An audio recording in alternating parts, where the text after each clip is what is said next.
Welcome, everyone, to the Canadian Museum for Human Rights' first annual public meeting. My name is Angela Cassie, and I will be your Master of Ceremonies for the day. This afternoon, we've also made American Sign Language available. Please let us know if you are not able to see. Unfortunately, we had a slight lighting issue, but we can certainly make every effort to make it more visible. La langue de signes américaine est aussi. Translation. American Sign Language is also available, so if you haven't done so, please let us know if you need this service. I'd like to begin by thanking the Manitoba Museum for allowing us to use this space. Je tiens à remercier, puis j'ai vu Claudette Novo. I would like to thank the Manitoba Museum for letting us use this space.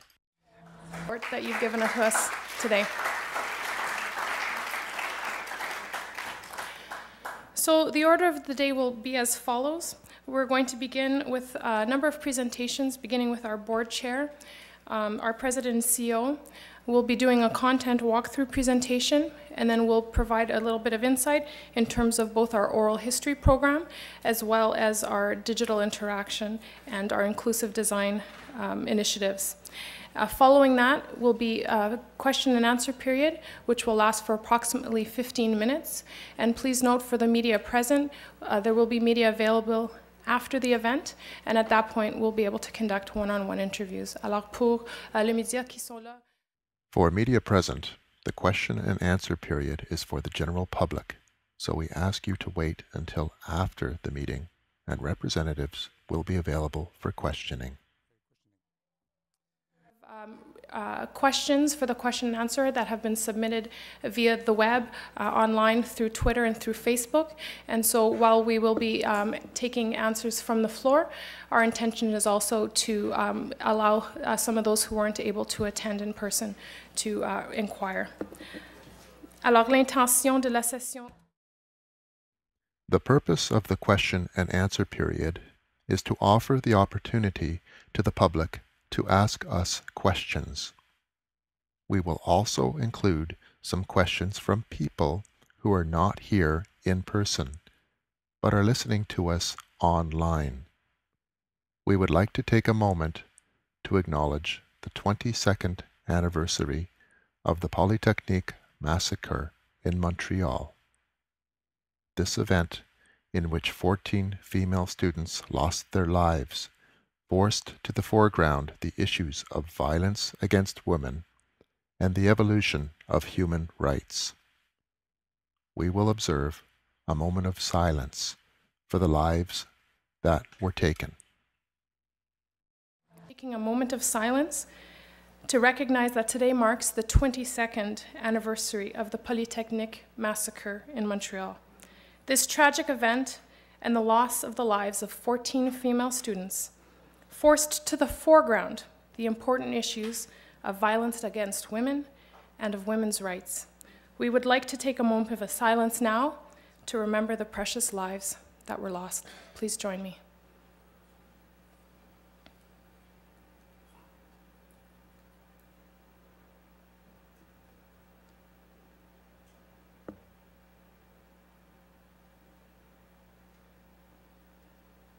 Thank you. I'd like to begin by introducing the chair of our Board of Trustees. Je tiens à présenter le I would like to introduce the chair of our Board of Trustees of the museum in 2008. Arnie is president and principal of Shelter Canadian Properties Limited, and he and his wife, Susan Glass, are both active volunteers in the nonprofit sector. He also serves on a number of boards, including the boards of the Banff Centre and the Historica Dominion Institute. Veuillez vous joindre à moi pour accueillir. Please join me in welcoming Mr. Arnie Thorstensen.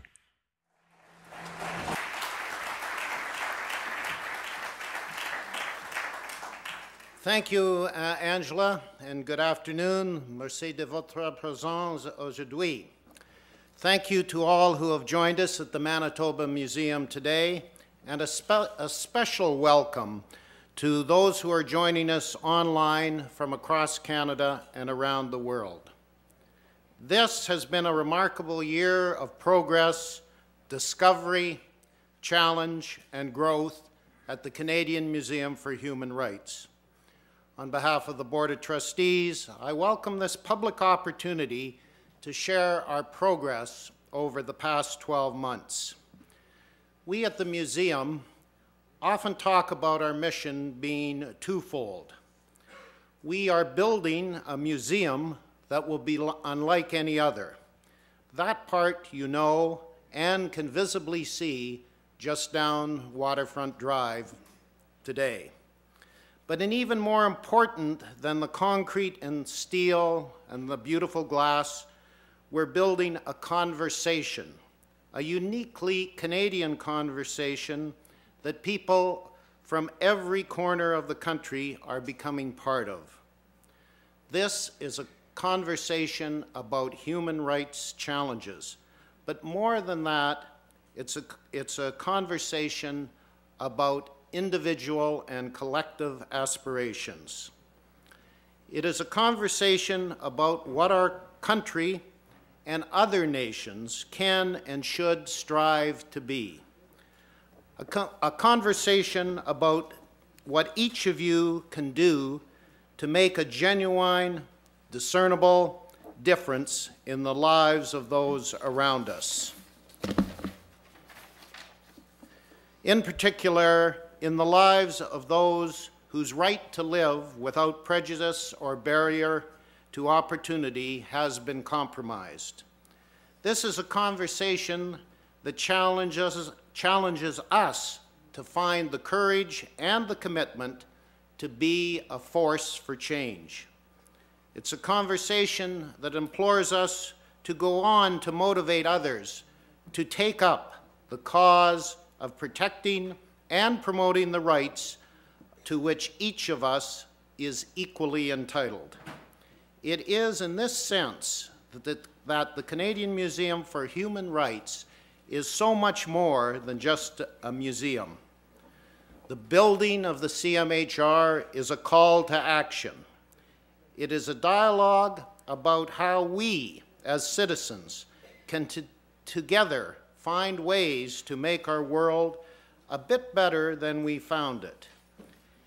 It is an abiding optimism that humanity's best days can be the days still to come. The museum's Board of Trustees recognizes that the conversations that we are forging takes each one of us. It takes all of us gathered here for today's meeting. It takes every person who will eventually come through our doors or visit us online.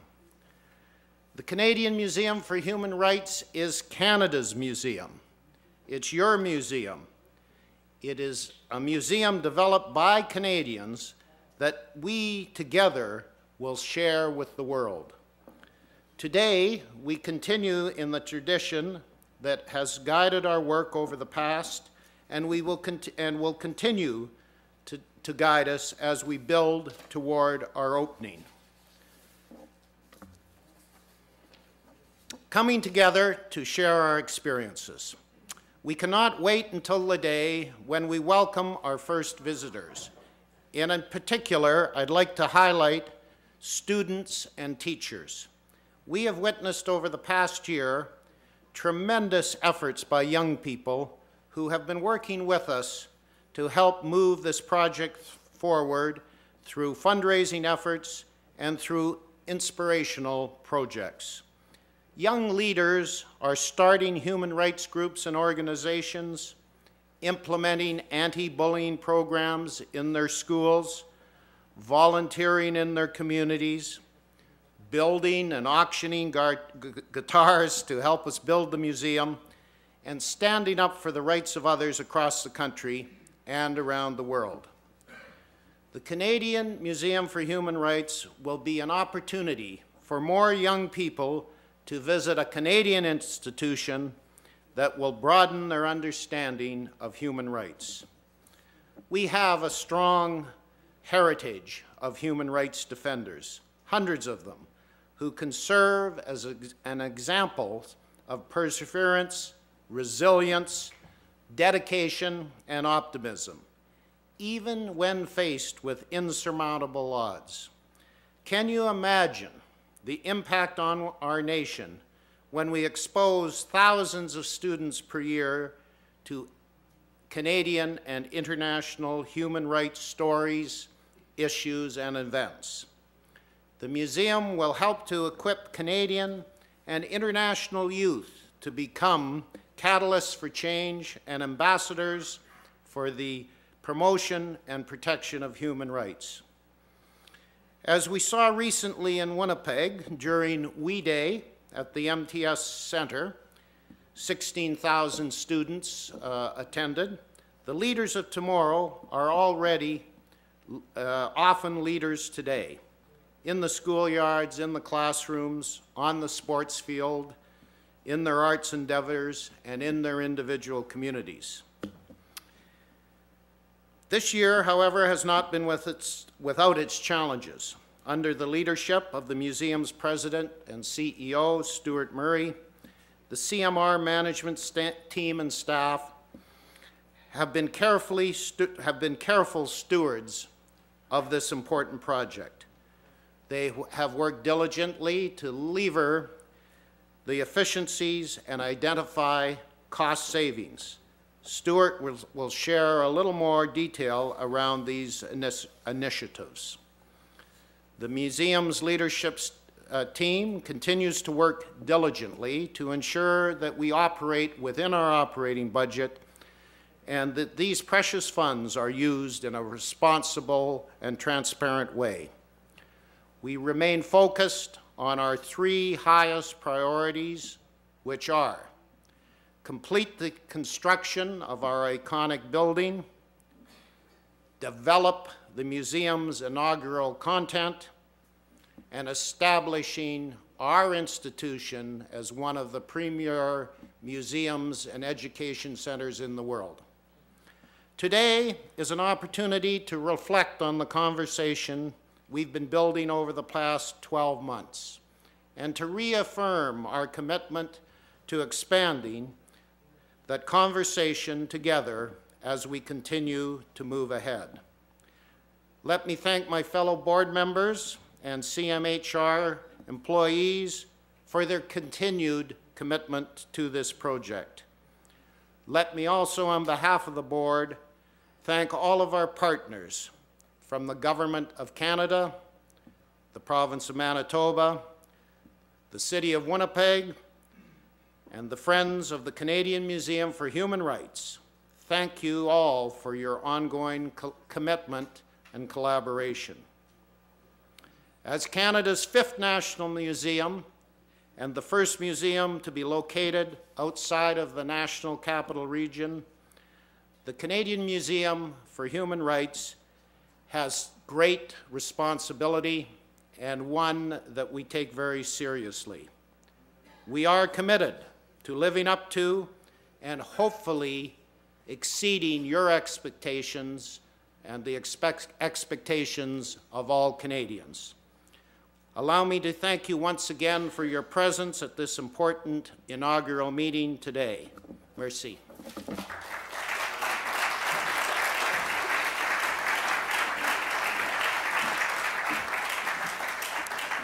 Merci, Arnie. Thank you, Arnie.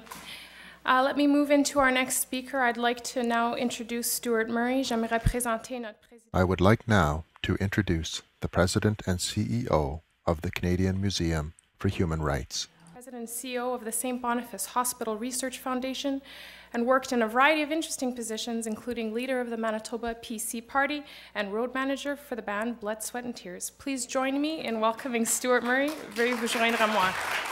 Please join me. How about that picture? That wasn't Ashley that I was with. That was Mia Farrow, just in case anybody said, wow, she looked different. Thanks, Angela, for the introduction and for emceeing our inaugural annual public meeting. Merci à tous d'être parmi nous aujourd'hui. Thank you for being with us today. We're very happy to see a number of our partners present today. For joining us today. I'm exceptionally grateful that so many of our partners are with us today, both here in the room and virtually. the educators, the business community leaders, the students, the elders, the activists, the advocates, the individual citizens who have joined us in this journey. This journey is like no other. There has been no path set out for us. We are path-making, and we are driven by an entrepreneurial spirit. You won't be at the Canadian Museum for Human Rights merely a visitor, because we don't view those who come through our doors just as guests. We see those who come to the museum as our partners. We see them as agents of change. And of course, the word change evokes a process, and consistent with the language of the mission we've set out for ourselves, we describe the visitor experience as a journey. This journey will be about learning, about empowerment and action. We will shine a light in dark corners, amplify the voices of those who have been silenced, and encourage people to take a stand for human rights. From the museum's roots and rising up from the ground, visitors will ascend through the galleries by a series of ramps, visiting over 47,000 square feet of exhibit space, encountering captivating stories of struggle, perseverance, resilience, hope, and triumph.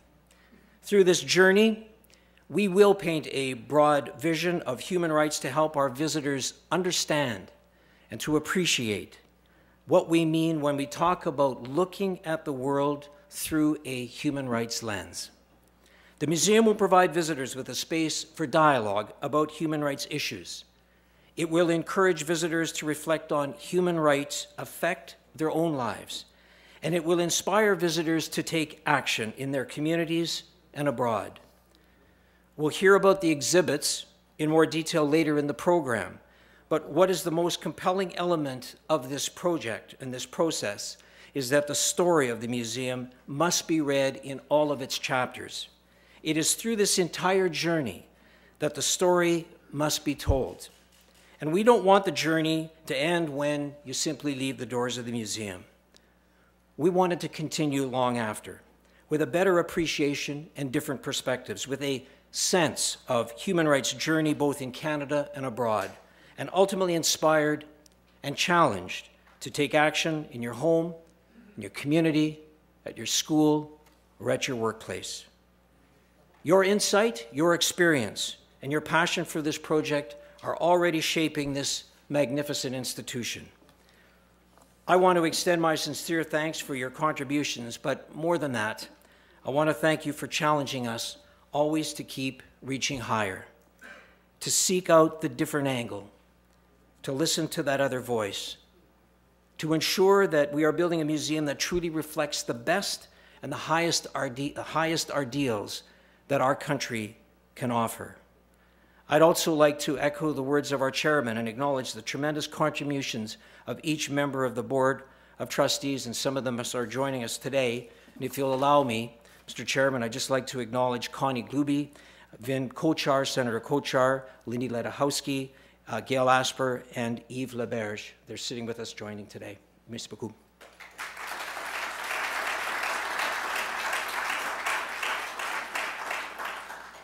So most of all, I'd like to acknowledge the tremendous contributions of each member of the Board of Trustees, and I'd also like to acknowledge and give my sincere thanks to our talented, dedicated, and impossibly hardworking staff.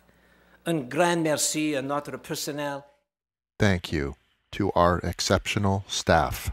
Is blessed with some of Canada's most creative, most accomplished, and most respected professionals in the human rights field. Not only do we benefit from their talent, but we benefit from their remarkable commitment. In many cases, these are people who left highly rewarding positions elsewhere so that they could be in Winnipeg to invest in this community and help build the Canadian Museum for Human Rights. The hours are long, the work is intense, but the museum is ultimately going to succeed because of your contribution. As the chair carefully noted, of course, bringing the Canadian Museum for Human Rights to life takes much more than our efforts as an organization. This is a distinctly Canadian effort, and this has been a year of expanding the collaboration of conversations that the chairman spoke of earlier. Canadians have set a high bar. They've set something that the dreamer Isiasper established for us to all follow. And Canadians expect excellence. They expect us to get it right. The most critical aspect of our journey is to meet those high standards that Canadians have set for us. And I want to speak with you today about this journey. J'aimerais vous parler de cette... I would like to talk to you about this journey today. And our challenges. What we've learned along the way. What's working well, and what we're taking the time to give more focus to as we build this conversation with Canadians across this great land. In so many areas, we're making clear progress. Each of us in this room are entitled to a distinct sense of pride today. You know, even a few months ago, when I'd give a speech about the museum, I'd run through the numbers talking about the volume of concrete and the amount of steel in the building, how the museum is a third taller than the Golden Boy. But I no longer have to rely on statistics to illustrate the magnitude of this structure, because you can see with your own eyes in person or online how magnificent this iconic building is and what it does for our skyline. The progress has been phenomenal. The building is already, as I say, defining the Winnipeg skyline, but perhaps more importantly, it's defining the human rights landscape of Canada. Most Canada knows that there is a renaissance now happening in Winnipeg. I mean, just think about it. The new James A. Richardson International Airport, Centerport, the return of that team, they called that NHL team, it's the Winnipeg, right, gotcha. The Winnipeg Jets. You know, major downtown renewal through the work of Centre Venture, the revitalization of the city's signature public park, the Assiniboia Park. We're very proud that the Canadian Museum for Human Rights is at the fore of this very positive and very momentous change. But let me be clear, even if you never step foot in this museum when it's done, if you're in this city, you will be a beneficiary of the museum's presence here in the heart of Canada. Let me explain. The economic benefits of this project are already being realized. The construction project alone has created the equivalent of 6,000 full-time jobs, equivalent jobs, I should say. People have come to work at the museum from a wide variety of places, from small business, universities, government, and other cultural institutions. We've attracted a top-flight academics who have now adjunct professor affiliate appointments at our universities. The people who are here with their families solely because of the museum. Already, our brand and business development teams are making plans with organizations and agencies from around the globe to bring major international conferences to Winnipeg. These groups are, for the first time, looking at Winnipeg, Manitoba, to host their conferences because the museum is here. And our local restaurants, and our hotels, our municipal tax base, they all stand to benefit enormously. The museum and its partners recognize that the Canadian Museum for Human Rights can be the catalyst that puts Winnipeg on the map as an international tourist destination. If the success of our guided summer tours of the perimeter of the construction site provide any indication to the interest we have had, just under 1,000 Winnipeggers, Manitobans, and other visitors joined the city to watch firsthand as this iconic building takes shape and learn more about the project. In fact, some of these visitors, as we register, came from places as far away as Australia and Turkey. Part of this work involves welcoming international delegations and representatives from nations like Germany, Russia, South Africa, Ukraine, Japan, France, and China, just to name a few of who we did welcome last year. But the primary focus of our economic journey has been aggressive work in our target markets, tapping niche markets within the burgeoning field of human rights tourism, a field that our organization intends to help both brand and grow. Similarly, development of niche revenue generating opportunities. As an example, fair trade retail is one key example, is happening as we speak.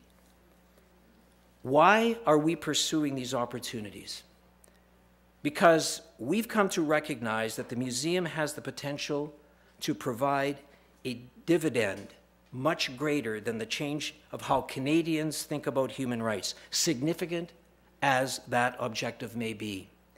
We believe we have a commitment to ensure the museum delivers a clear net benefit to a wider community and provides a distinct value to all Canadians, both as citizens and, yes, as taxpayers. External studies show that the Canadian Museum for Human Rights is projected to generate millions in new municipal, provincial, and federal taxes alone in perpetuity.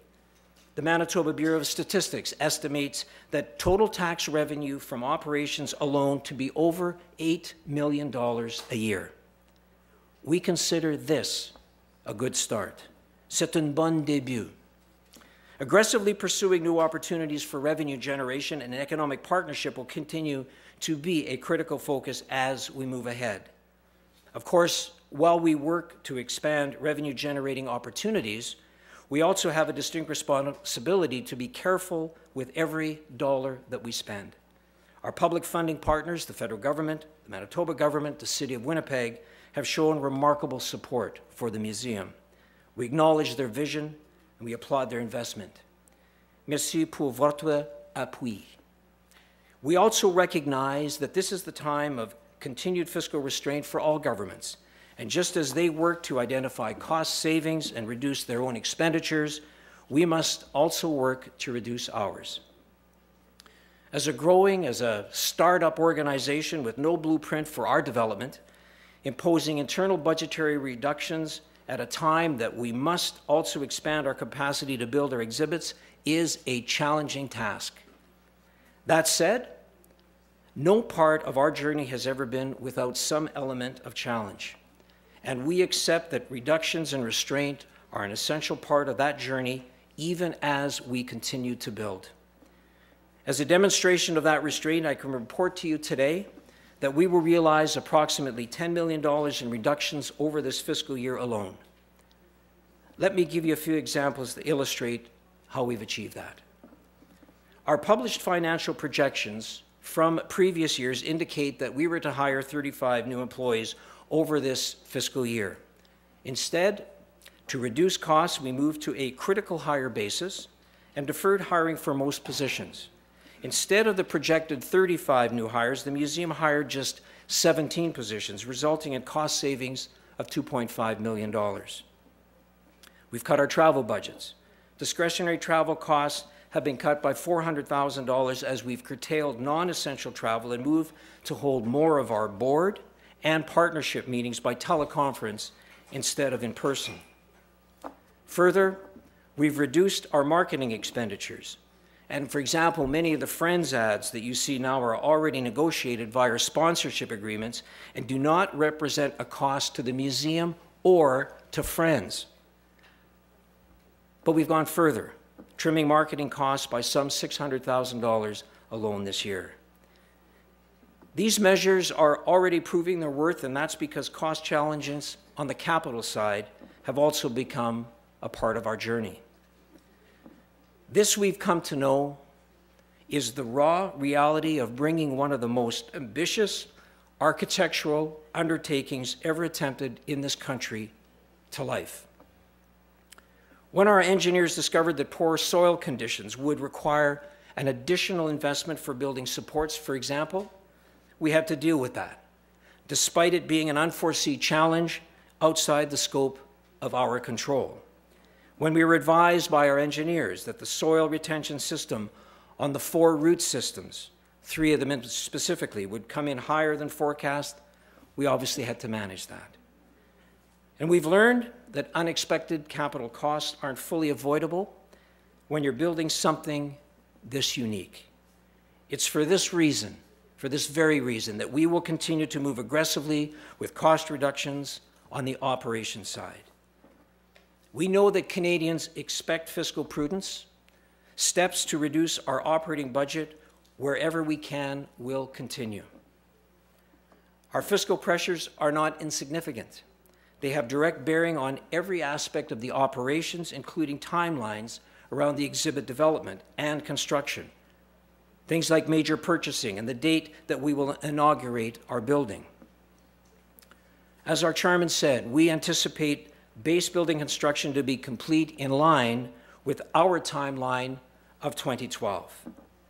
And we are working towards an inauguration of 2014 and have aligned our project plans and our work plans accordingly. We are exploring all of our options to confirm this scheduling and making sure that it is feasible and achievable. And we will be able to confirm this date in coming months. But this too is part of our journey. The fundraising campaign behind the Canadian Museum for Human Rights, the most successful in this country's history. It's completely unprecedented and amongst other national museums, and that is the Friends of the Canadian Museum for Human Rights. I know that I was there, and many of you in the room were there when they announced in October that they'd raised $130 million in private capital.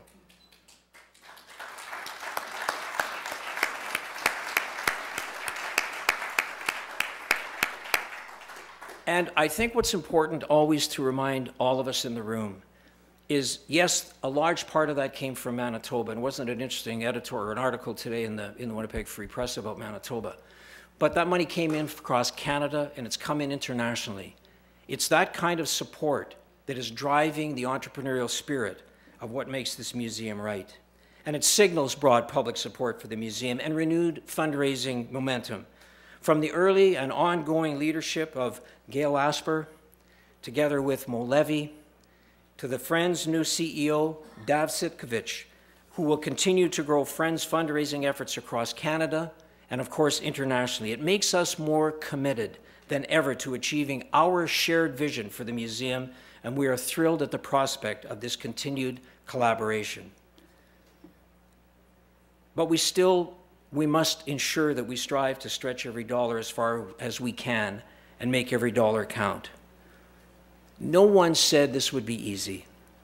As some of the earliest supporters of this project, federal, provincial, municipal, private sector partners have reminded me, if we'd quit when things got tough, if we put down our tools, we'd never put the first shovel in the ground. But we did. And that picture, that one picture of Gail Asper, our chairman, Arnie Thorstenson, the Prime Minister of Canada, Stephen Harper, the Premier at that time, Gary Doer. I gave him that day off in those days, just so you know, to go do that. And representing our Mayor, Justin Swandell, the leadership that that picture embodies is something that motivates each and every one of us in the days that we walk through our doors of this museum, because that vision is something that we all build on every day. And it would have been easy just to say no. As a matter of fact, when the Globe and Mail asked the question, should this museum be built, the answer is aloud from Canadians, absolutely, and Winnipeg is the right place for it.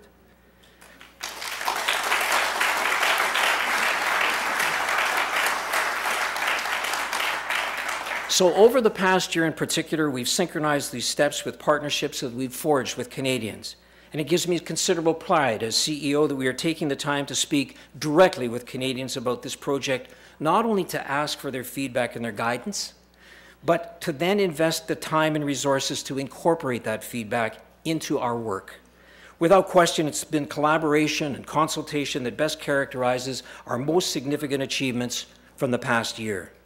I don't think that any of us in a leadership position at the CMHR can overestimate the critical importance that working to build trust has had in the process of developing this project. When we talk about human rights, we're talking about issues that are uniquely personal. The issues around rights touch the deepest roots of our identity, how we're seen, who we are. Quite often, these are phenomenally raw, very emotionally, very challenging issues. The very fragility of the subject matter suggests that the Canadian Museum for Human Rights will never be free from controversy, and we accept this. But merely accepting the reality of controversy would be the easy way out. The more challenging task is to work in good faith to build trust, to nourish and maintain a dialogue with Canadians of every background. And I am proud of the effort our staff has invested in this regard over the past year. Some of you may have seen in the Winnipeg Free Press story from last Sunday about the partnership the museum has worked to build with the Chinese Canadian community. In my view, This was a helpful snapshot of the work of the team has done with a myriad of groups and individuals over the past 12 months. The work continues, but I'm very proud that I can today report that our public engagement efforts have now grown to include more than 3,000 Canadians, 3,000 individual Canadians from every background and from every corner of Canada. Yes, this is a significant investment of time, but the benefits are clear. Our researchers have been a very deliberate focus on what they call participatory research. In fact, they bring very special expertise in this area. Is this approach the fastest way to build a museum? Not by a long shot. Is it the right way? To grow and nourish a conversation with the aim of dissolving barriers and building trust? We think it is. We are trying quite deliberately to raise the bar with regard to the way that we approach research. Our researchers are working to make what was once almost universally regarded as a purely academic exercise, allowing it to instead to become a community exercise with our futures visitors' experience at the forefront. It is a significant accomplishment that the researchers and curators on our staff have made inclusion and equality of representation their watchwords. They're insistent, I should say, on doing things differently. They're committed to doing more, and their efforts are a significant achievement of the past year that deserves acknowledgement.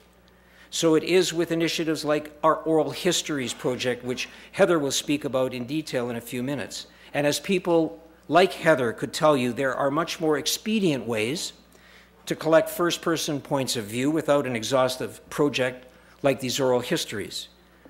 But our people were insistent that to do justice to lived experience of these individuals, to preserve the integrity, the impact of their stories, the stories had to be captured and then conveyed in the original voice.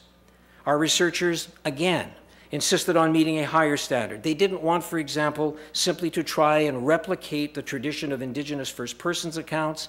They wanted the power and impact of the real thing.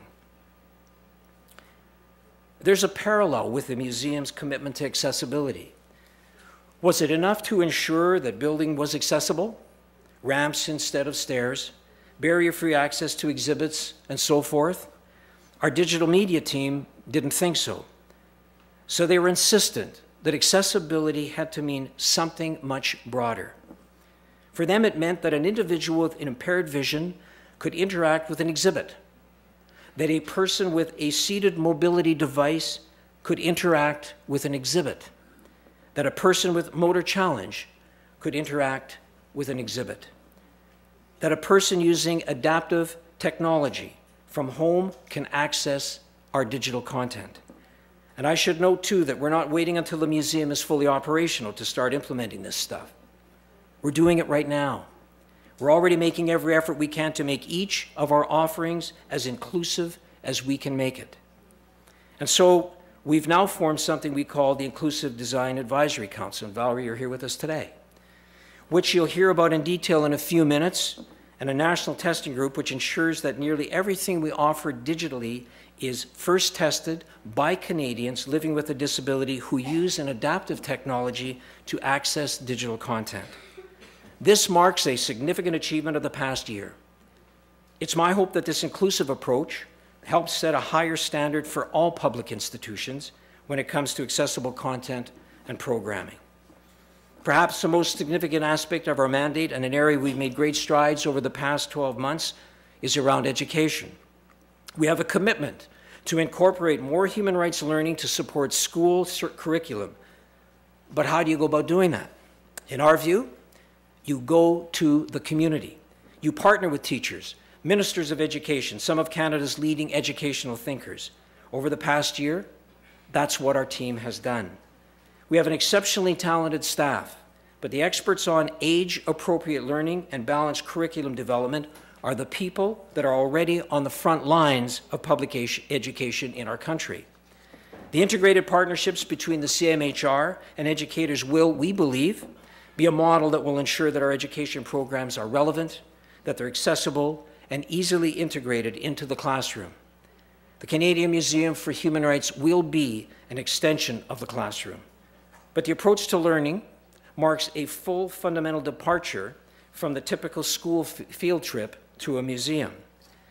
We now have in place a Director of Learning and Programming. That's a full-time role, and it's indicative of a fundamentally different philosophy when it comes to the formal role public education has in our work.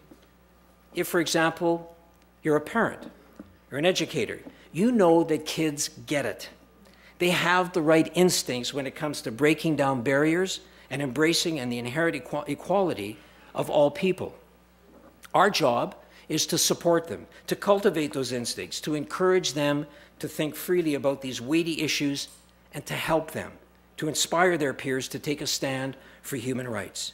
It's thanks to burgeoning relations with ministers of education across the country, in particular with the leadership of Manitoba's own Deputy Minister and Minister of Education, with national organizations such as the Canadian Teachers Federation, with school trustees, educators, and with students themselves, that we believe we're on the right track.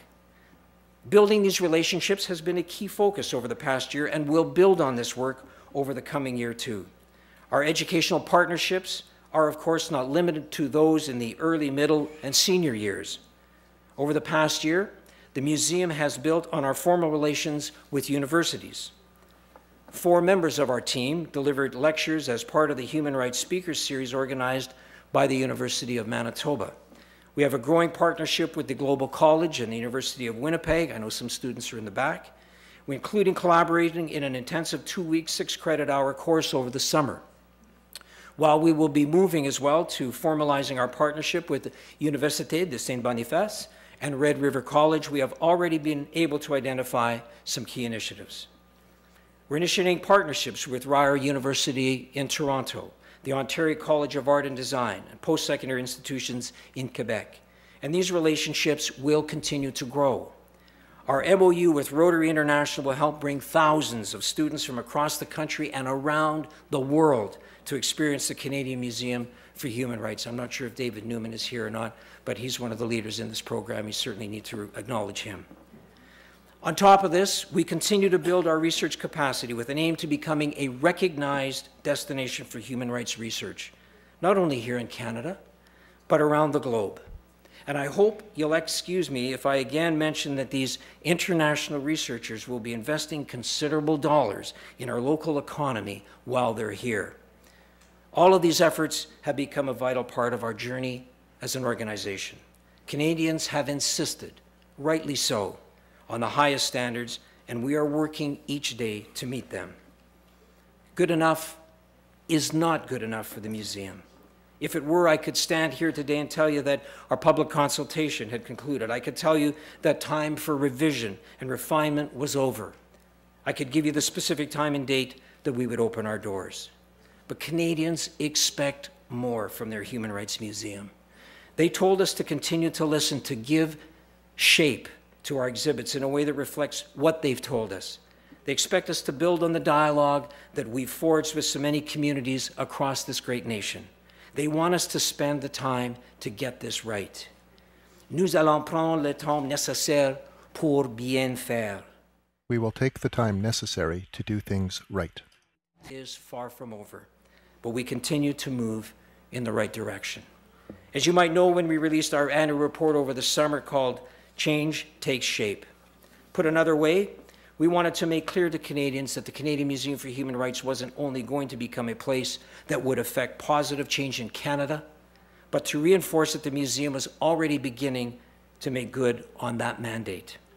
After you hear from our next few speakers, I think you'll agree that we're getting there, that the Canadian Museum for Human Rights is already forging a new path toward a more equal, more empathetic, more active, and more humane Canada. Canada that can set a higher standard for the world. But whatever you think, please continue to be part of this project. Challenge us, encourage us, partner with us, ask questions, help find solutions, be generous with your advice. Whenever I have the opportunity to address an audience in my capacity as CEO, I like to remind people that human rights are not like politics. It's not enough to have the many represented by the few. No, the advancement of human rights demands the commitment of all of us. Nous devons tous nous engager. We have to commit ourselves to the promotion of human rights. The Museum for Human Rights represents the best opportunity our country has ever had to build a Canada that truly reflects our highest ideals. And we will, if we continue together along this path of investing all we can to get it right. Pour Winnipeg, Manitoba. For Winnipeg, Manitoba, Canada, and the world.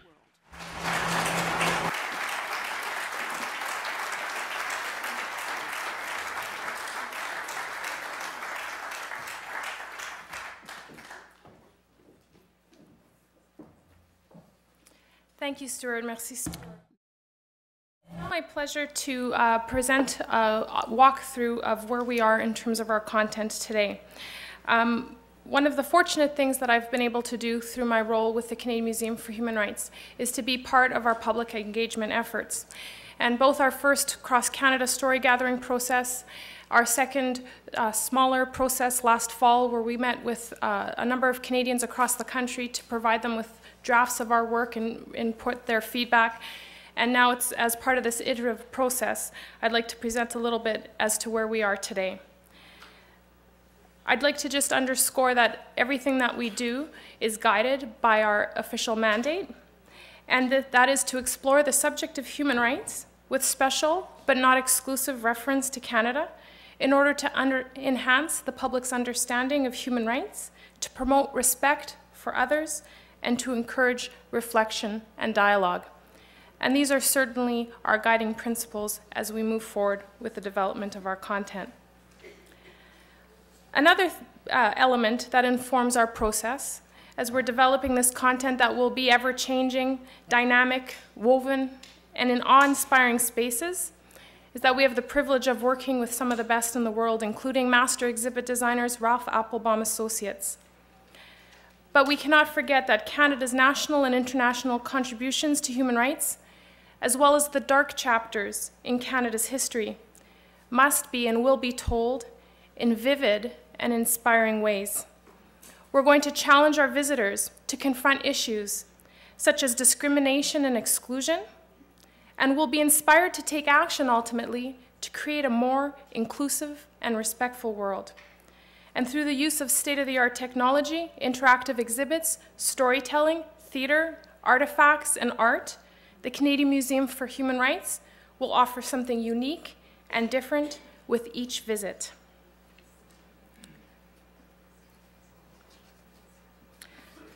At its core, it means taking opportunities for learning and then building in opportunities for dialogue.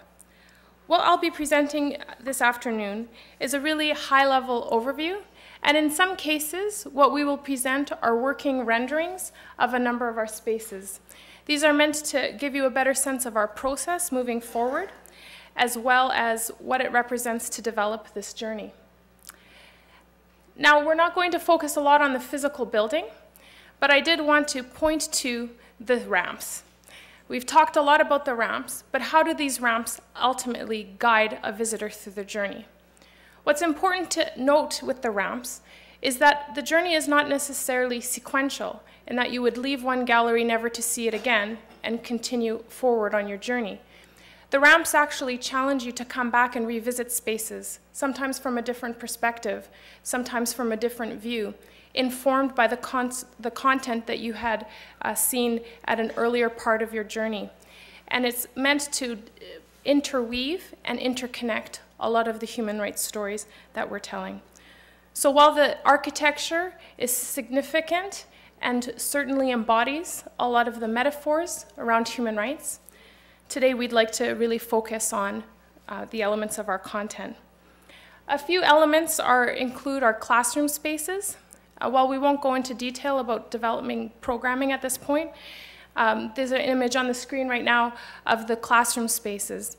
This features 3 classrooms. They can also be expanded. And this is where students will be dropped off to be able to do pre-course work, organize a little bit, move into the gallery spaces, and then come back perhaps for more programming. This allows us to ensure that whether they are in early, middle, or senior years, a visit can be tailored and ensure that it is age appropriate.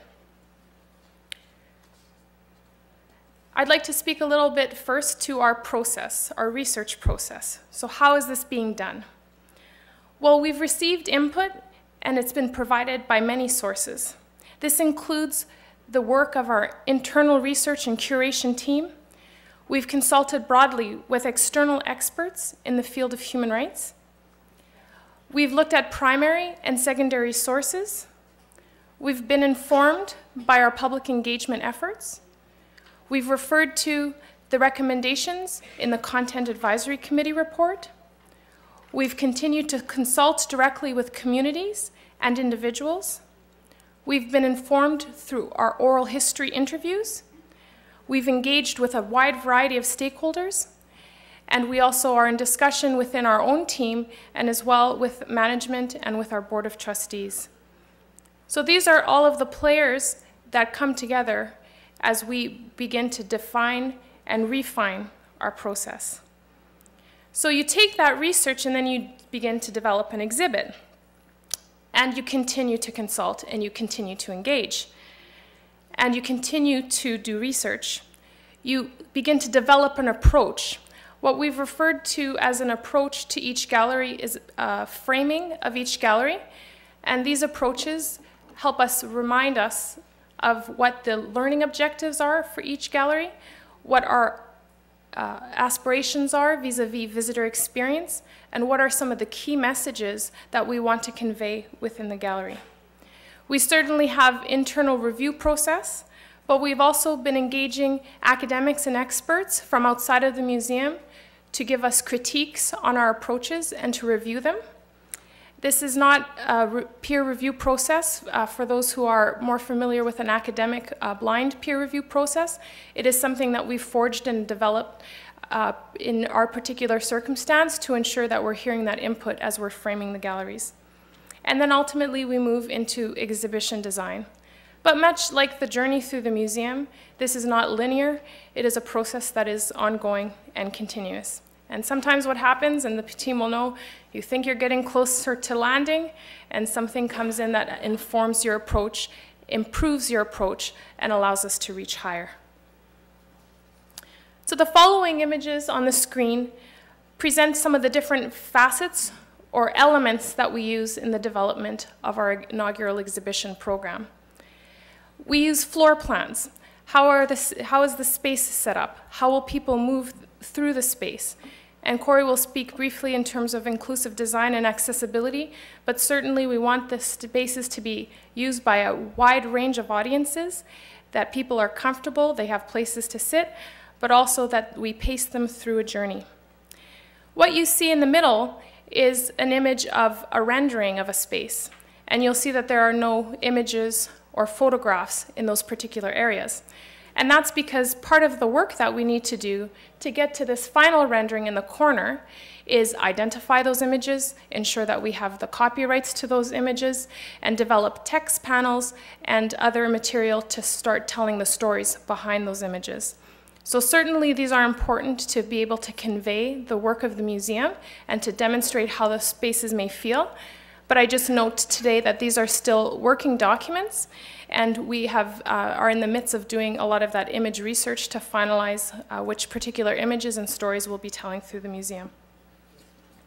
So the journey through the museum will begin in Buehler Hall. And at that point, you'll be presented with a welcome not only to the territory. We are located on Treaty 1 territory. We are right across the river from historic St. Boniface. We are home to the Métis Nation, and all of those elements inform us, including the wide range of immigrants who moved through this space, either through the railway or through other places. The Canadian Museum for Human Rights is situated on a meeting place, and we want to recognize and honor that tradition and continue to forge that relationship with all visitors who come to this place. From this introductory gallery, we'll be moving into a gallery that's provisionally called Introduction to Human Rights. And I say provisionally because these are still working titles, but it starts to give you a sense of how we're framing these galleries. This particular gallery will be painting a broad vision of human rights to help our visitors appreciate what we mean when we talk about looking at the world through a human rights lens. This gallery will set up the rest of the journey through the museum, and we will include in here a human rights timeline that will feature seminal events like the drafting of the Universal Declaration of Human Rights and granting the vote to women in Canada. So that points to both the international elements of the timeline as well as ones that are distinctly Canadian. The next section of the museum deals with Canada's human rights history. This part is made up of a cluster of 3 galleries.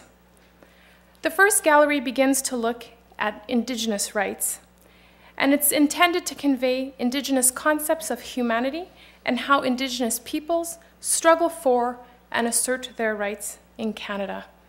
And that is a message we consistently have heard as we went across the country, that these stories must be part of this museum. But I just want to note that this is not the only area where there will be Indigenous content, and those stories will be woven throughout the museum.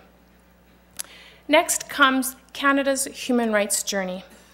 This particular gallery is focused on historical incidents of rights violation in Canada, as well as the struggle to achieve rights for those who have had them denied, and ultimately the achievement of those rights.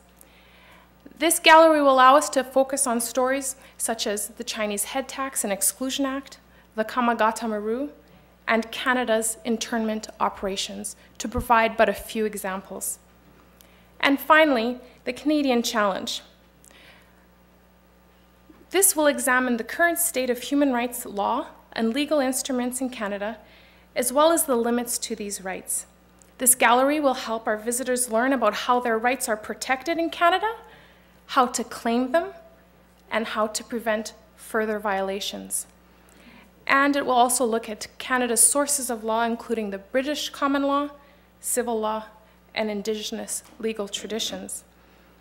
Now, for those of you who are not interested in law, it's also important to note that this particular gallery is being developed so that it is particularly engaging for young people. And so there's a high level and a high degree of interactivity. So it's not just a question of having these laws on a wall, but encouraging and challenging people to reflect and have conversations about these instruments and what does it mean and how does it impact on their individual lives. And that means looking at individual challenges. So that is challenges that are brought by individuals or group challenges. We want to demonstrate that people can mobilize, they can organize, and they can assert their rights. So moving then from what we refer to as this suite of galleries, we move into the third another cluster of 3 galleries. And this is the section that focuses on international human rights history. It begins with the gallery provisionally entitled Examining the Holocaust. It serves as a case study to explore how a modern democratic society collapsed into genocide, and also explores the stages of genocide as studied by Raphael Lemkin. We will feature an introductory film that examines Canada and the Holocaust. And some of our early research has found newspaper clippings and articles in a time that Canada was being followed and tracked, and in particular the reserve system that we had developed was beginning to be seen as a model. And it's not to minimize or equivocate, but we certainly need to be aware of our history here in Canada as well. There'll be a thematic approach within the gallery, examining state power, spreading of fear and hatred, examining war and genocide, and in particular, Lemkin's stages allow us to explore a number of other genocides, including the Armenian genocide and the Holodomor. Moving from there is our gallery provisionally entitled Hope and Hard Work, or Hard Work and Hope, depending on the kind of day you're having. Or I'm having, rather. Looking at the drafting and the adoption of the Universal Declaration of Human Rights, It will explore how this document was developed and the numerous declarations and covenants that have followed in the footsteps of the UDHR. We will also be looking here at social movements. So these movements are made up of committed and passionate individuals who have worked to bring these declarations, such as the Declaration of the Rights of the Child, the Declaration of the Rights of Persons with Disabilities, and the Declaration of the Rights of Indigenous Peoples, as 3 examples, to life. Connected to this gallery is the gallery provisionally called Breaking the Silence. This examines 20 other incidents of gross large-scale human rights violations and will feature prominently the 5 genocides officially recognized by Canada. These include the Holodomor, referred to often as the Ukrainian famine, Rwanda, Srebrenica, the Holocaust, and the Armenian genocide. Included in this space will be a large recognition wall, an exhibit on each of the 5 genocides recognized by Canada, a study table to demonstrate and provide access to evidence, and study carols for more quiet study and reflection. We really conceive the Breaking in the Silence and the Hope and Hard Work galleries as one unified space, and looking at either of them in isolation would be inaccurate. We believe that people will go back and forth between these 2 spaces to see how the treatment of the Genocide Convention in Hope and Hard Work refers and relates to some of the genocides that Canada has recognized, for example. In addition, we expect that once people hear a little bit more of these large gross violations, they will return to the examining the Holocaust gallery and begin to see these links and connections. We're really examining here visitor impact, and we're also developing quite a bit of content workshops that have allowed us to point to the power of these spaces. Now from here, we begin to transition into the more contemporary. And certainly, the last sections of the museum are going to be devoted to current human rights issues, and there are 4 galleries that make up this section. First is the Forum. This is designed to be a participatory space for dialogue and discussion on peace and human rights.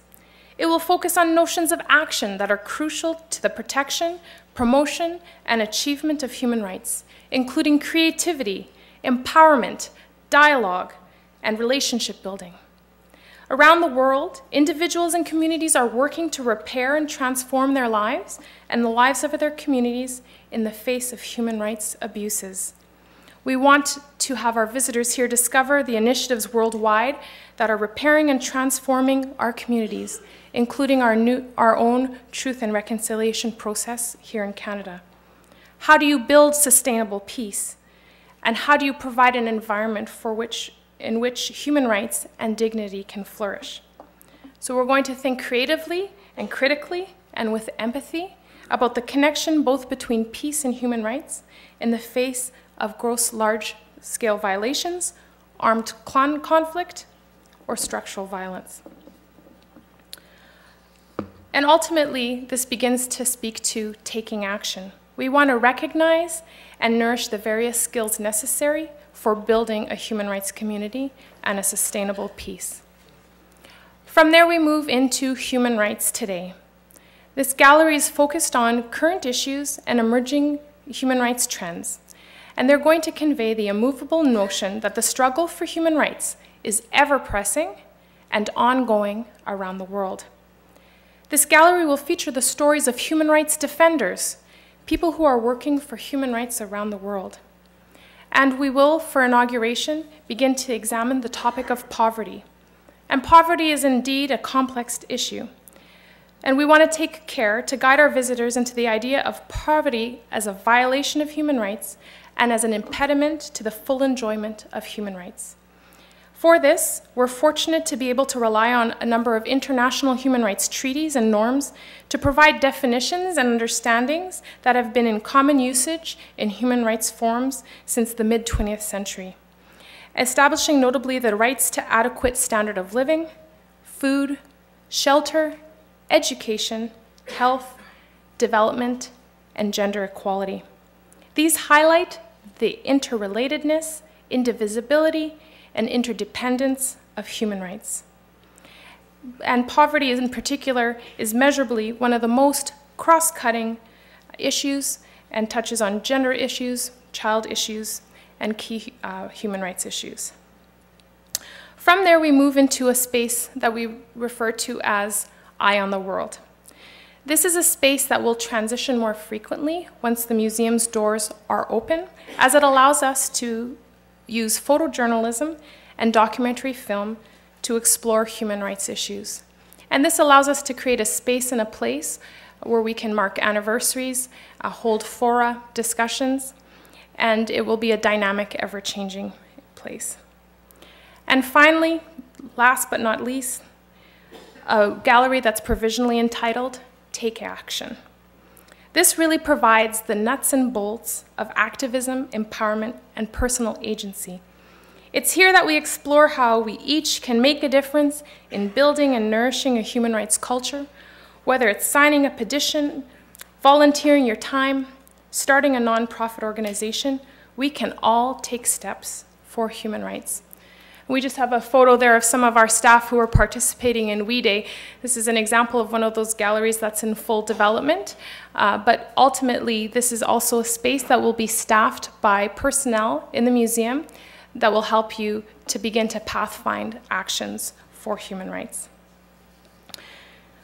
And this is really taking inspiration from a quote by Miriam Wright Edelman. A lot of people are waiting for Martin Luther King or Mahatma Gandhi to come back, but they are gone. We are it.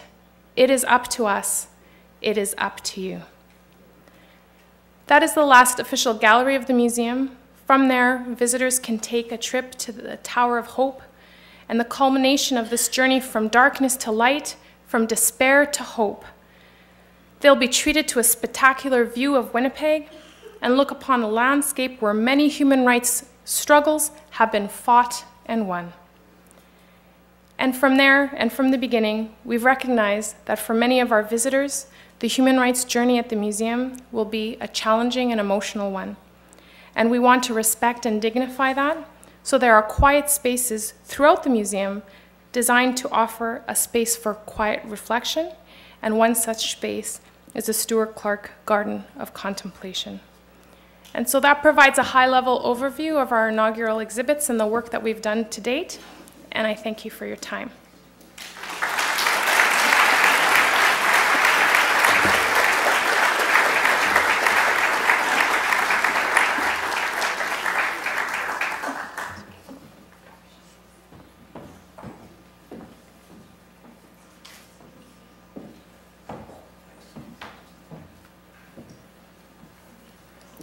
I'd like to now introduce Heather Budzinski, who is the head of collections at the museum.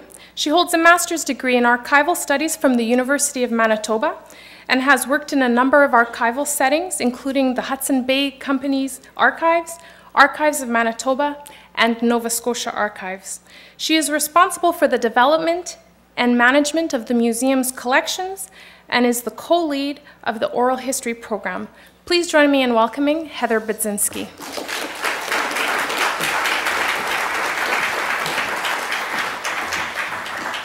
Thank you.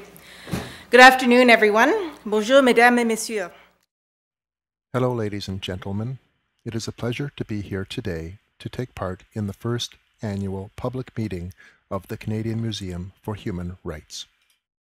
It has been happening behind the scenes, so I'm really excited to have the opportunity to share some of the work we've been doing with oral history at the Canadian Museum for Human Rights. I thought I'd begin by sharing a little bit of the process with you. In preparation for an oral history, our researchers conduct significant research in preparation, perhaps not as visually stimulating as the studio setup, so the video you're watching is actually high-speed footage of the preparation required to set up our traveling studio. It requires an immense amount of work, including moving furniture, setting up backdrops, steaming the backdrops, setting up lights, adjusting the lights, and testing the equipment. That's before our interviewee even steps foot through the door. In real time, this process can take hours to complete, but through the magic of video editing, in under a minute, we can see just how much work goes into the preliminary process. Oral history is a way of gathering and preserving historical information by interviewing people who have lived through past events. It is the systemic collection of living people's testimony about their own experiences in order to gain a more comprehensive and personal view of the past. Oral history is an important instrument for research, for collection development, and for the preservation and sharing of human rights experiences. The images you see behind me are photographs from some of our oral history program. These are people that have taken the time to share their experience, their knowledge, and their inspiring stories. These are the faces of the Canadian Museum for Human Rights Oral History Program. Oral history is a critical source for research that offers something that other sources lack: perspectives from groups and individuals who are often marginalized. These are people whose stories have not otherwise been preserved in the historical record. Perhaps one of the greatest strengths of oral history, and indeed this is what makes it crucial to fulfilling the museum's mandate for inclusivity. Oral history is of tremendous value to researchers. It gives them the opportunity to engage in active dialogue with their sources. It offers them access to information that might otherwise be lost or left undocumented in traditional sources. And it rounds out our perspectives of the past. As a museum dedicated to the exploration of human rights, we face the challenge of presenting a rather abstract concept. The intensely personal and often inspiring stories told through oral history interviews enable us to explore the idea of human rights in a very concrete and tangible way. Oral history will form a significant part of our collections, bringing human rights issues to life, making them personal and meaningful. Oral history fulfills our mission and mandate on multiple levels. It enhances understanding of human rights. It preserves and shares human rights experiences. It fosters original research. It facilitates collection development. And it engages in active dialogues. A robust oral history collection can amplify the voices of underrepresented communities and provide access to stories that have been long absent from history. Oral histories are indispensable in conveying Indigenous content throughout our exhibits by honoring Indigenous worldviews that protect transfer of knowledge through orality and language. The use of oral history and Indigenous languages provides the opportunity for Indigenous concepts of humanities to be expressed with poignancy and precision that cannot be conveyed through written text, through books, or conventional Western academic or colonial-style museums. These considerations make use of oral history absolutely integral to the creation of our exhibits. Museums are increasingly using oral history to provide their visitors with interactive experiences. At the Canadian Museum for Human Rights, we are using oral history to inform exhibit research, for text panels, to enhance programming, and to be the focus or the actual content for some exhibits. Our oral history program began as a one-year pilot project whose goal was to interview a series of 10 to 12 human rights champions, people recognized for their contributions to the advancement of human rights. Careful resource management and an incredible team of dedicated researchers allowed us to complete more than 23 interviews. That was more than double our original projections. We conducted interviews in a number of languages and were able to cover a diverse range of topics, including women's rights, international human rights activism, queer experiences, Indigenous rights, and the experience of persons from a variety of marginalized groups. The resounding success of the pilot project underscores the value of oral history within the museum, not only for research and collection development, but also for relationship building, to garner support, and to raise awareness. I'm pleased to report that we are building on the success of the pilot project, and oral history has evolved into a broader program at the museum, one that seeks to explore human rights experiences, actors, and their actions in a comprehensive and inclusive fashion. This program is based on the concepts of shared authority, ethical research, and community engagement. In just over 14 months of engaging in oral history at the museum, we have accomplished great things. The establishment of a robust oral history program, staff training in oral history procedures, ethics, and trauma, successful completion of the Champions Oral History Pilot Project, completion of research integral to inaugural exhibits, and the sharing of stories through over 80 oral history interviews. We have garnered a great deal of positive feedback and encouragement. Already, the oral history program has established itself as a leader in the broader community. Participants have commented positively on our ethical, participatory, and respectful approach. This has allowed us to build strong relationships with our interviewees and their communities. These are the stories of lived experiences. These are the stories of real people and extraordinary events. These are the stories that will have a profound impact on museum visitors. These are the stories that will make human rights relevant and personal, encourage dialogue, and empower us to change thought and action. Thank you.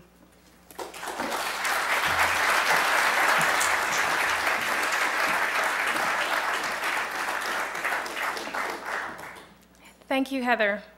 Merci, Heather. Thank you, Heather.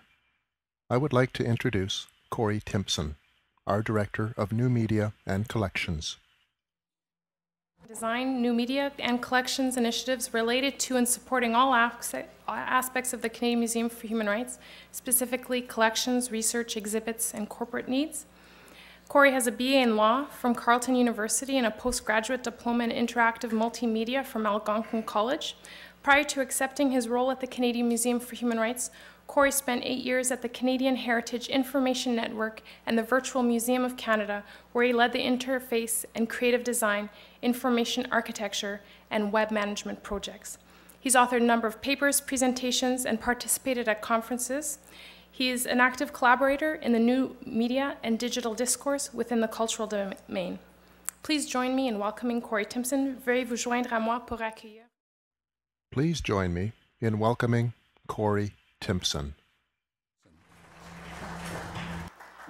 And because he uses design, he needs a Mac. So we're just going to flip our laptops briefly. I'm an HP.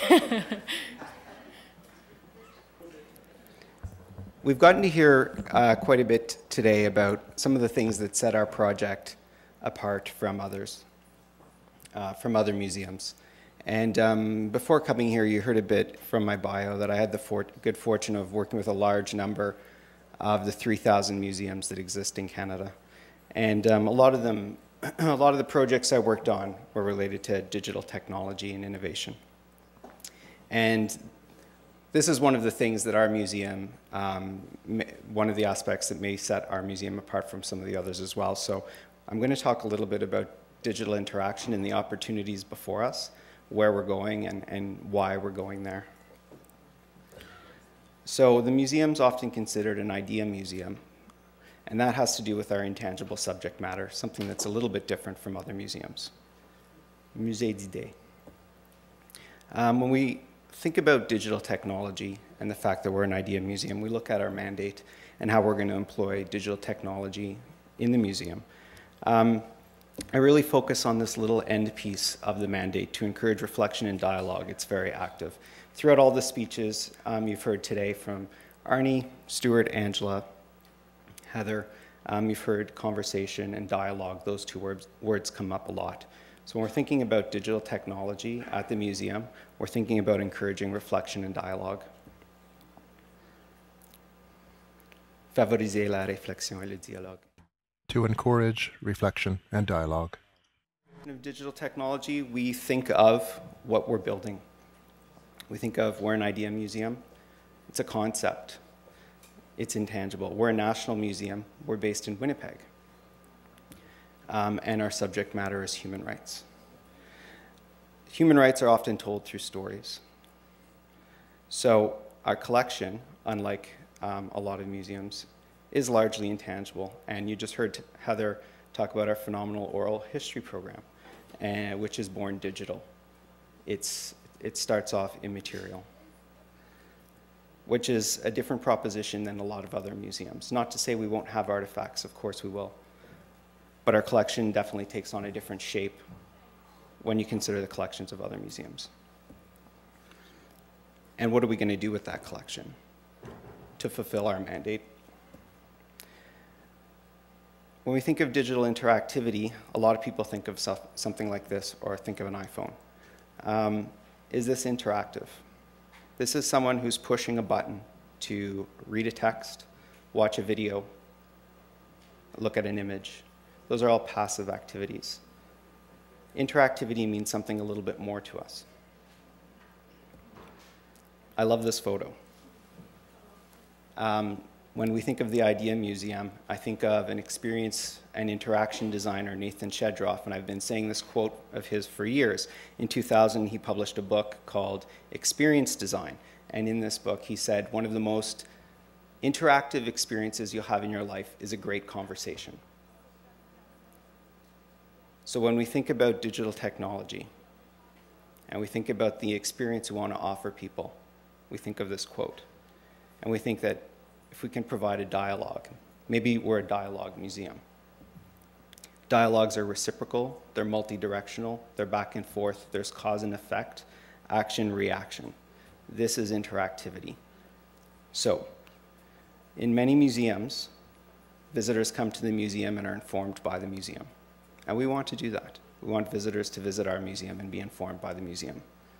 But we also want visitors to come to the museum and inform us. And we want visitors to come to the museum and inform one another. This is the dialogue. And then the role of digital technology, of social and mobile media, of the web, is to facilitate this dialogue. Not just to push a button to read, watch, and listen. This is an image of Facebook connections. And we can use that as an example of the type of approach we're taking to all the digital media and digital technology that we're putting in gallery and using for remote visitors. We want to facilitate content delivery and storytelling. We want to facilitate the dialogue, and we want to build interactivity engagement with multiple audiences, irrespective of where they are. The brighter lights on this map show the stronger connections and the more numerous connections. And people use Facebook so they can share stories, share media, and connect with their friends. They can engage in a dialogue. So it's a really great example of the approach that we're taking. So our goal of using digital technology is to facilitate the dialogue, to build interactivity and engagement, and this means in our exhibits, that was my funny slide and I spoiled it. Our exhibits on the website, through the web, through social media and mobile media, in our reference center, our library, through collaborative projects with others, and in our programming in gallery and out of gallery. Our goal, keeping in mind, no matter what we do with digital technology, is to facilitate this dialogue. One of the issues with technology is this photo, amazingly, was not taken that long ago, and no one is wanting one of these computers for Christmas. As much as technology is an amazing facilitator and gives us enormous opportunity, it can also be a barrier. So we have to figure out how to take advantage of technology and all that it offers us, yet somehow remain technology agnostic. And I think music is a really good example of content. And this is the approach we'll take with all of our content. Music was pressed into vinyl, put on an 8-track.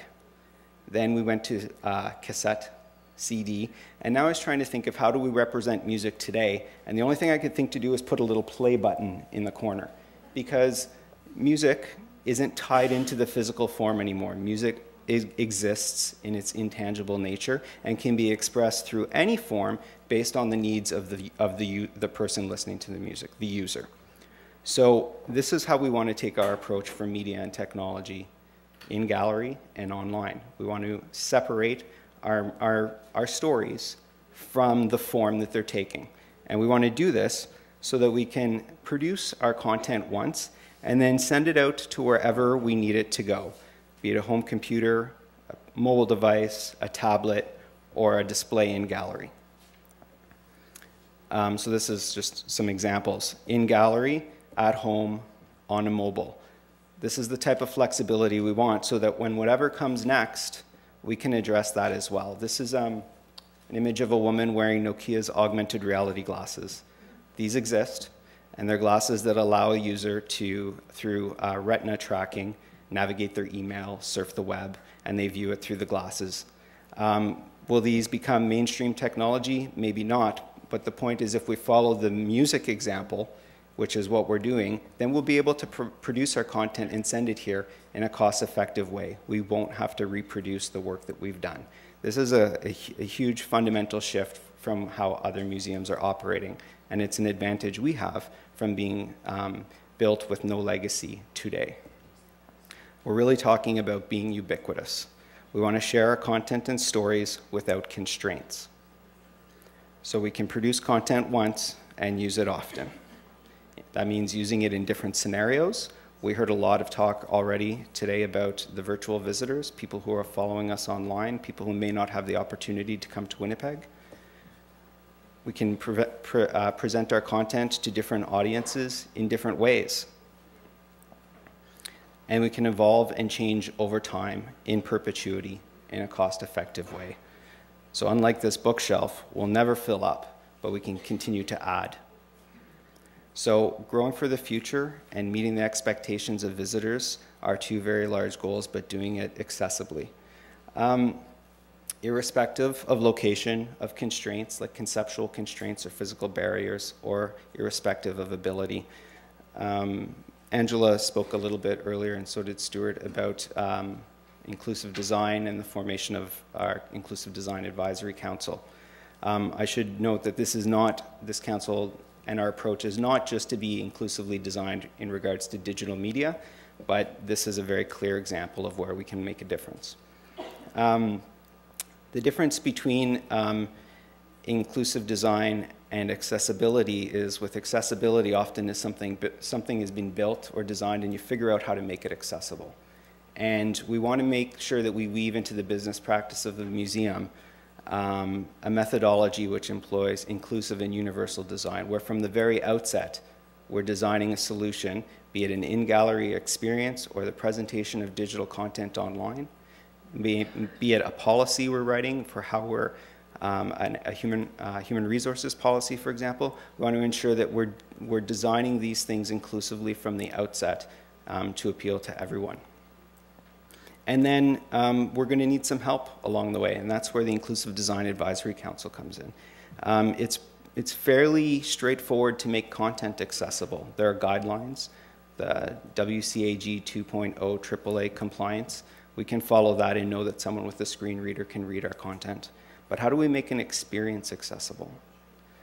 We saw a rendering of some of the in-gallery presentation, and in Canada's Human Rights Journey, we have a large canvas of images that are 8 feet wide by 8 feet tall. There's 2 layers of images stacked above one another. That's going to create quite a visual experience when someone walks into that gallery. I get goosebumps thinking about it already. But how do we make that experience accessible to someone who can't see? We don't want to just describe it. We want to be able to do more where we can. So one thing we started this year was the Inclusive Design Advisory Council. We've got 8 members in this council. Some of them are in the audience right now. 4 from Winnipeg, 2 from Quebec, 2 from Ontario. And there are a variety of experts with both Anglophone, Francophone. And they provide us advice where we need advice, using their networks to help inform the decisions that we're making. We also have the Digital Media National Test Group. This is 30 members across the country who test our products before we put them online. Again, using a variety of adaptive technologies and Anglophone, Francophone members, helping ensure that before we post something online that we vetted it. Not that it's just it meets a standard or it meets a code, but that it's actually usable in the most effective way. And we've started working with the Ontario College of Art and Design's Inclusive Design Research Centre. For some of our in-gallery media and technology, we're breaking new ground. How does someone with a mobility impairment or a vision impairment use a touch screen? We said we want to take advantage of media and technology to facilitate a dialogue, but that means that we have to address this from an inclusive perspective at the outset. And the IDRC is helping us test, vet, and prove the design solutions that we're coming up with. So overall, I guess our goal of digital technology is to not experience what happened to me at the very beginning of this talk, but also is to facilitate dialogue, to deliver content and stories in efficient, scalable, cost-effective ways, reducing constraints and avoiding barriers for when we're open, but in perpetuity. Thanks. Sorry again about the thing at the beginning. Okay, well, we're going to move into the question and answer period. We'll be now proceeding, as stated earlier, we've allotted 15 minutes to answer questions. We will also be accepting questions from our remote audiences via the web. We've had a number of people at the back of the room tracking both Twitter and other blogs and Facebook. And we've also been emailed a number of questions from people who were unable to attend in person. So what we'll try to do is rotate a question from someone who is in the room and then rotate back and forth in terms of virtual questions versus questions in the room. And just note that if you don't get an opportunity to ask your question today, please feel free to provide it either through Facebook, Twitter, or email account, our website, or ask one of the staff personnel today. We will be posting a complete frequently asked questions document to address all of the questions that we've received both online and in person. And so I just wanted to flag that we have Lise and Lindsay at the front of the room with their mic.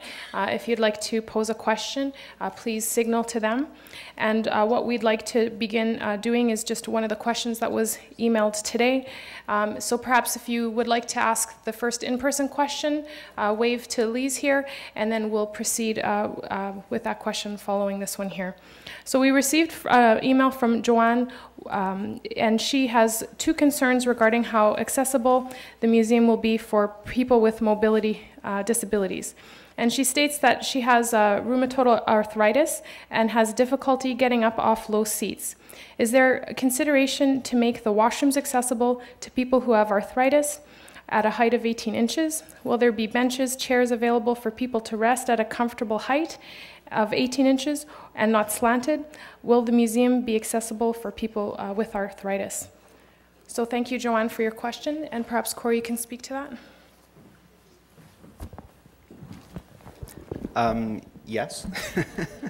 There's a lot of code that goes into that, and one of the things about a universal design approach is to recognize that making things universally designed and aesthetically beautiful, those are not diametrically opposed. Those can both happen. So we're working with our exhibit designers all the time to ensure that the designs they're producing for in-gallery, things like incidental seating, which will be available everywhere through in-gallery, as well as non-gallery spaces, are completely code-based. But then this is something that we've worked into all of our production schedules is rigorous prototyping and testing opportunities. So it's the type of thing that when we know something meets code, we won't just stop there. We'll test it and prove it out. Just sort of like what I spoke about with the IDRC at the Ontario College of Art and Design. But yes, all of our seating, all of our provisions will be made for anyone with any type of mobility impairment or someone who has arthritis. Benches will have backs and arms and all of those things, and then we'll actually test the ergonomics to make sure that they work as good as they possibly can. Thank you. Next, we'll take a question from the floor. Hi, my name is Ostap Hawaleshka. I would like to ask Heather, where that fellow who set up that portable oral history setup, is he paid by the hour or is he paid by the job? She. No, really, this is an absolutely unbelievable project. It is truly extraordinary, and I really think that all of us and all of Winnipeg and all of Canada should really be thankful to the vision of Izzy Asper and to his heir, who happened to pick up the torch and run with it. That's Gail Asper. Okay.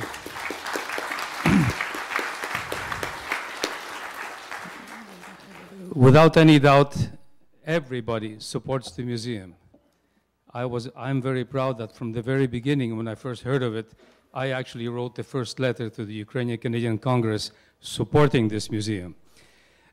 However, in order for it to be successful and to avoid any misunderstandings and miscomprehensions and animosities that may result, I just wonder if Stuart Murray, being in charge of the operation, could answer me, how did you concretely address some of these concerns that were raised specifically by the Ukrainian-Canadian Congress regarding the, shall we call it, at the time, it may have changed now, of the possibly too much concentration on the Holocaust vis-à-vis other tragedies of the world. That's all. Thank you very much for the question. And one of the things that we have done, I think we talked about, was the importance of engaging communities. And certainly we have worked very closely with the Ukrainian-Canadian Congress to ensure them that we're listening very carefully to what they say. We have had numerous meetings with them, as well as the UCCLA, and that dialogue will continue. It's not a matter of sitting down with a community once and saying, look, you know, let's agree to either disagree or move on. We respect the fact that the Canadian government has recognized the Holodomor as a genocide, and so we want to treat it with the appropriate way in the museum, and which is going to be in a permanent way. And I think that sometimes in our dialogue that we get a sense when these tragedies are being discussed with many communities, they get a sense that they talk about the number of unfortunate people that suffered in these genocides. And we've tried to be very clear with all communities we talk about that we're not a genocide museum, that we're really a human rights museum in the sense of how we're looking at some of these issues. And it is not easy, and I respect the question, and thank you for even raising it. It's not an easy task, but because it is not my museum, because it is involving so many people from the community, and we engage, and we go back and we engage some more, that we believe at the end of the day that we're going to be successful, because it's not just about one story. And I think that one of the areas that Corey has touched on, which I think is so important for all to understand, because this is an idea museum, because there's some changes, it doesn't change the fact that something's going to be temporary. What it does give us the opportunity is to go deeper and deeper and deeper into various content. And I'll be specific for 1 second just to address the Holodomor. One of the areas that we've dealt with the UCC is to establish a bit of a relationship with the Holodomor Museum in Kiev. And we're going to be looking at exchanging stories, artifacts, and creating opportunities, and always reminding people in the gallery and people that are listening virtually that one of the key areas that we have in the museum that we really haven't spent a lot of time talking about is our temporary exhibit area. So we have opportunities to explore issues around the famine that way. So it is an ongoing dialogue. I think that we've worked very hard to try to be respectful. It is a challenge. But I want to just congratulate you for raising the question and also for the way you started. Thank you very much for doing that. Appreciate it.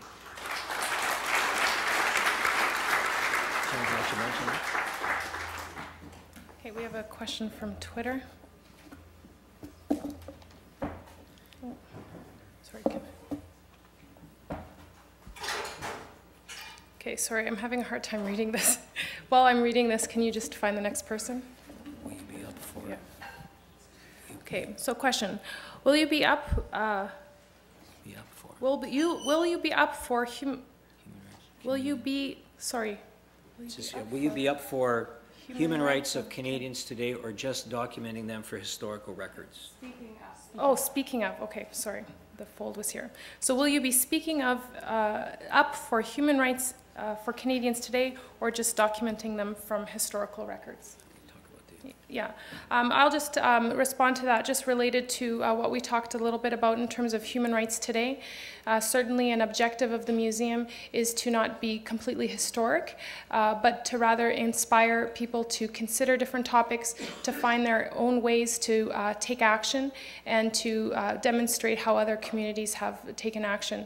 So we should just underscore that our role is ultimately to educate.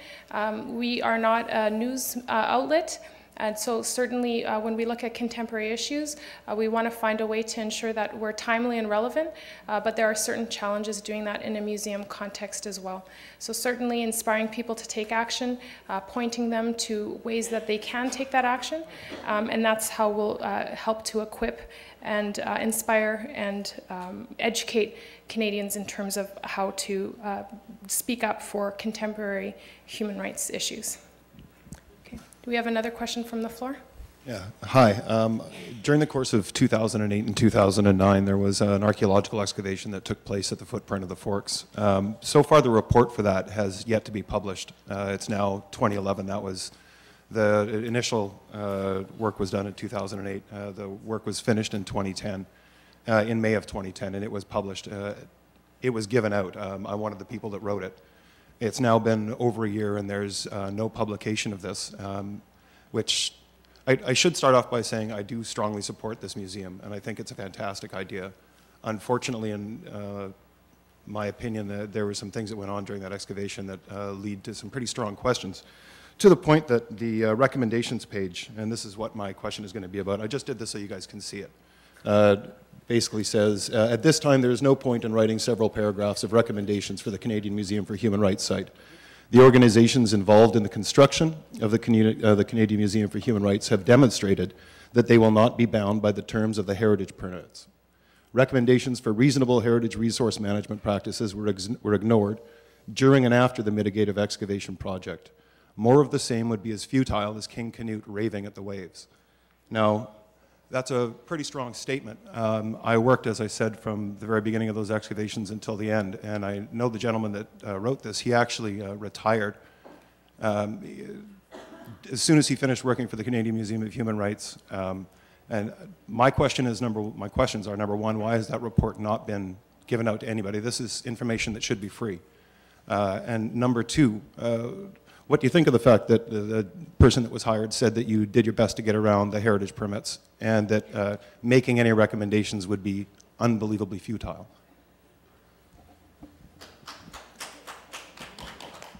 Thank you for your question. First and foremost, just to clarify, that certainly while the first architect completed his work in 2010, archaeologist, pardon me, the work continued actually into 2011.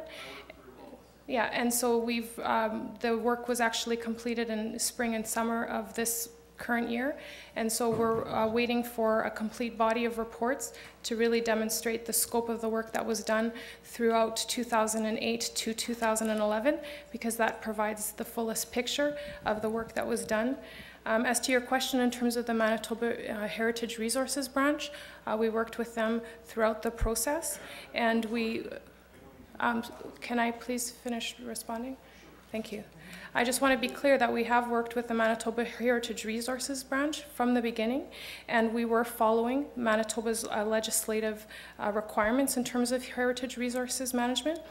And so certainly, you know, if you'd like to have a conversation in terms of particular elements of the report, we can have a conversation, but that would also need to involve the Manitoba Heritage Resources Branch, who guided and supported us and worked with the museum closely to ensure that we met the terms and requirements as per the legislation. So if that helps, we can certainly bring and involve Manitoba Heritage Resources Branch to better understand both what the legislation required and how we worked to meet those standards. Pardon me? I said, well, thank you for your answer. Yeah. No, and certainly if you would like to stay behind, we can get your contact information to schedule a meeting to review. Okay. Angela, over here. Do we have any other questions from online? Or not online, but in person? In person, okay. Okay, I'm going to be real nervous here. I appreciate the need to study the Holocaust. My deceased husband's family having survived imprisonment before being freed. The reason they were picked up was because my used-to-be father-in-law ran an underground to help a number of people escape and survive before they were all rounded up and brought to Belsen.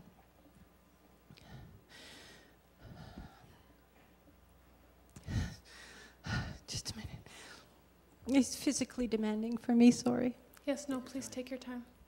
Thank you. As I said, the study of the Holocaust is very important to me, but I do have a problem with the stewardship in place and pro-offered by this organization. I have read in the Free Press under the article Canvass the Witnesses to History that it is the contention of the board to educate future generations that all human rights flow from the seminal event that was the Holocaust.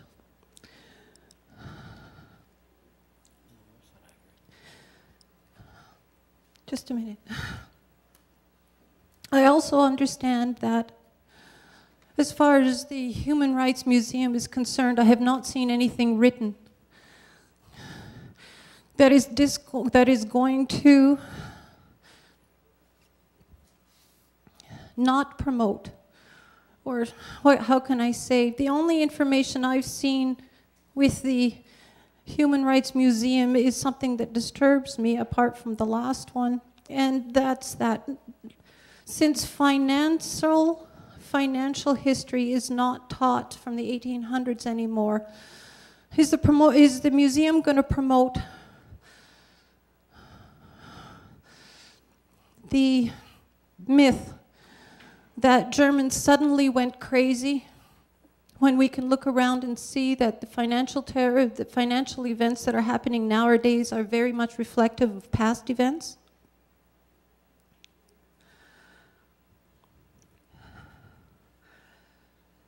Is it the museum's intention to teach our children that all human rights flow from the Holocaust? And that we should, as Indira Gandhi said, promote the fact that all Jews are victims? Do you have a response? Oh, also, what's the capital of Israel? Well, I'm going to address your first two questions, just recognizing that there are a number of people in the room, and we want to allow time to respond to all of them. First, I just hope that what we were able to present today in terms of a high-level overview of the museum speaks to the foundation of the museum as being a place to encourage and enhance understanding of human rights. And certainly when we look at large gross violations, such as the Holocaust, it is certainly an important example and case study for the museum. But I think that what we hope to demonstrate today and certainly continue to articulate is that when we're providing a broad definition of human rights, it begins not 50 years ago, not 100 years ago, but thousands of years ago. And all of these movements, all of these cultures, all these perspectives have come to inform how we speak of human rights today. So I hope that begins to respond part of your question. No, it doesn't. Okay. No, I asked specifically, are you going to teach that all human rights flow from the Holocaust as written in the Free Press? Are you going to teach that all Germans suddenly went crazy? Is that what you're going to teach our future generations when you make them to go through the museum day after day, year after year? No, certainly, ma'am, and I thank you for your question, and we're going to move to the next question, but I just want to underscore that the role of the museum is to enhance understanding of human rights, and that our intent is to ensure that we're providing an overview of the various cultural perspectives, social perspectives that have informed this process for the last thousands of years. So certainly I would like to now ask if there's another question, as we only have another 3 minutes in our question period. Thank you. Over here. Thank you. My name is Derek Davey. I'm a social justice volunteer, long time in Winnipeg. And we're all of Winnipeg, so proud and looking forward for a successful Human Rights Museum of Canada, and that it'll be a tremendous success. However, we wonder why intermittently or on occasion you seem to be over budgeting. And I preamble that, my question really is to say, do we have a definitive business plan that will be sustainable and functional for a long term? A business plan for this museum? Yeah, Derek, thanks for the question and thanks for your involvement in the community. The answer, of course, is yes, we do. And one of the elements that really allowed for this sort of private sector initiative, again, the lead donor for all of this museum, the project has always been the private sector. They're the lead donor in terms of partnering with the federal, the provincial, and civic governments. But one of the things that really helped to make this something that was a reality, Derek, was the opportunity to have operating funds from the federal government.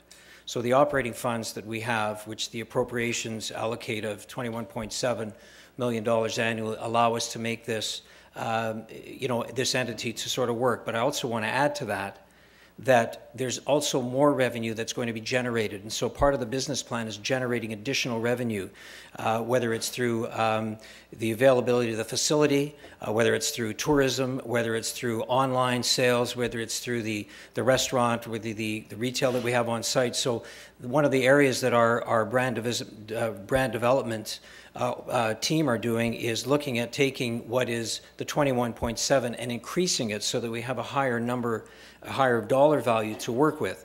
Because again, please understand that one of the elements that the Friends of the Canadian Museum for Human Rights, who, as I said in my comments, have raised $130 million and continue to raise money from the private sector across Canada and internationally, is that the ultimate goal is to have an endowment for student travel. Because that really was the essence, I think, of what Izzy looked at in terms of sort of dreaming big and being part of something, to have a student travel endowment to allow students to travel from across Canada to Winnipeg so that they can be a part of learning about human rights and then, of course, go back into their communities. So sorry to be a little long-winded there, but yes, absolutely we have a plan. One more question?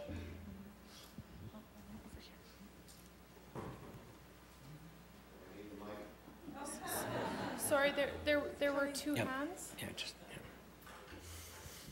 I'll save the voice a little bit. I've heard a great deal about conversation, and I think that's a wonderful idea, and I've heard a great deal about digital interaction. I have heard very little about on-site human interaction, and I work in museum theater, so I'm very concerned that this area would be opened up, because I've found in my own experience that direct human interaction is one of the best ways of teaching and of communicating ideas. And I'm just wondering, has there been any planning in that direction? Absolutely. Can I just ask for your first name, please? Brian Richardson. Brian? Yeah. Brian, thanks very much for that. Absolutely. You know, part of the whole experience, and one of the areas, I know it's sort of tough when you see lots of elements that appear on the screen in different galleries, but the whole Canada human rights journey is really an opportunity to have live theater, to bring in interaction, to sort of make it come alive. Because much like music and much like theater, we see that as a strong element of human rights. Art is another way that we want to ensure that there's a human rights element. So the power of that opportunity to have the kind of dialogue that you and I are having now, but if it was Louis Riel, for example, that was out there talking about his last speech in Regina, that he said, and he was powerfully impacting that against this backdrop that was of a courtroom, of something that was very magnificent, sort of draw people in. We see it very much a part of what we want to do. And by the way, we're delighted to just offline get a chance to sort of chat further on it, but just so that you know, we're absolutely there, and you probably have some great ideas that we can gather from. Okay? Thank you. Okay, so we're at the end of our time. I just want to point out Lise Harris, or Pincus, sorry. Still new.